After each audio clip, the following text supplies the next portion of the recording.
Okay, so here we're graphing and solving for an inequality that deals with the absolute value, and it's stating that we have the absolute value of 2x minus 5, where it's less than or equal to 7. So that just means absolute value versus distance. So we're saying the distance of this expression, right, should be less than or equal to 7, away from 0. So less than or equal to 7. So that means that if we have a number line, and here's 0, we're finding what values of x will keep this expression between 7 and negative 7, just because that is less than or equal to 7 away from 0, right? So a number and its opposite. So from one point to the other in that interval. That's all less than 7 from 0, right? Whether negative or positive. We're finding the x values that will do that in this situation. But the basic idea of absolute value is that any number, a, and the absolute value of that number and its opposite will always be equivalent.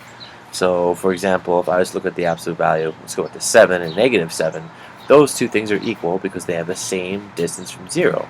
And the same thing is true for an expression. We always want to solve for x, solve for one variable and its opposite.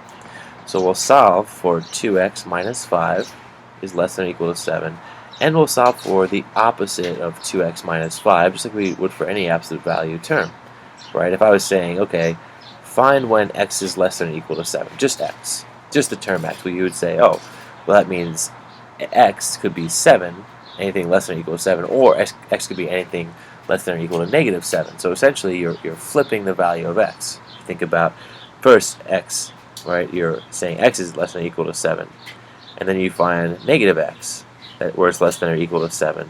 Solving for this right here, you divide by negative 1, and you'd find, oh, x is anything greater than or equal to negative 7, or anything less than or equal to 7. There's this idea just that you solve for the opposite and the original value of any expression or term. And that's what we do here. So now, let's solve for the original, not the opposite.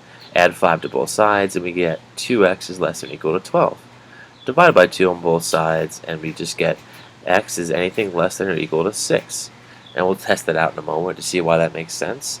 And here we distribute the negative value, right? Negative 2x plus 5 is less than or equal to 7. Subtract 5 from both sides. What happens? Well, here we get, here we get 0. The 0's out. 7 minus 5 is 2. And now we have negative 2x less than or equal to 2. Divide by negative 2 on both sides. That reverses the value of the inequality, essentially because it flips all of the values, negative to positive. Whatever was smaller is now bigger. Whatever was bigger is now smaller. I can talk about that for a while. But anyway, so here we have x is now going to be greater than or equal to negative 1. Right? We flip that inequality, and that's our answer set. Now, we're grabbing this on the number line because we should realize that really x has this interval from negative 1 up to positive 6. And that makes sense that the interval is the conjunction here, not a disjunction. In other words, it's an interval between two numbers. Right? Anything in here would work, and you can test it out. Plug in negative 1, plug in 6, plug in 0 or 1 or 2 or 3, and this will always work with the absolute value of this expression is less than or equal to 7. Now, just for fun, because we should really understand how this works, let's pretend it was switched around. What if the question was something like, okay, absolute value of, let me use a different color, but this time we're going to switch it so that instead of being less than, it's greater than. So the absolute value of 2x minus 5 is greater than or equal to 7. Well, what's going to happen is we're going to get some kind of disjunction, right, where the number lines, the values of x point away from each other. Because here, you can think about distance from 0 as the yellow set I just drew is growing. It's going away from 0. In other words, the distance is increasing.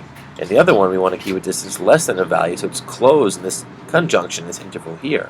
It's kind of my basic way of looking at it, but let's solve it. So here we would have 2x minus 5 is greater than or equal to 7, and then we look at the opposite of that, right?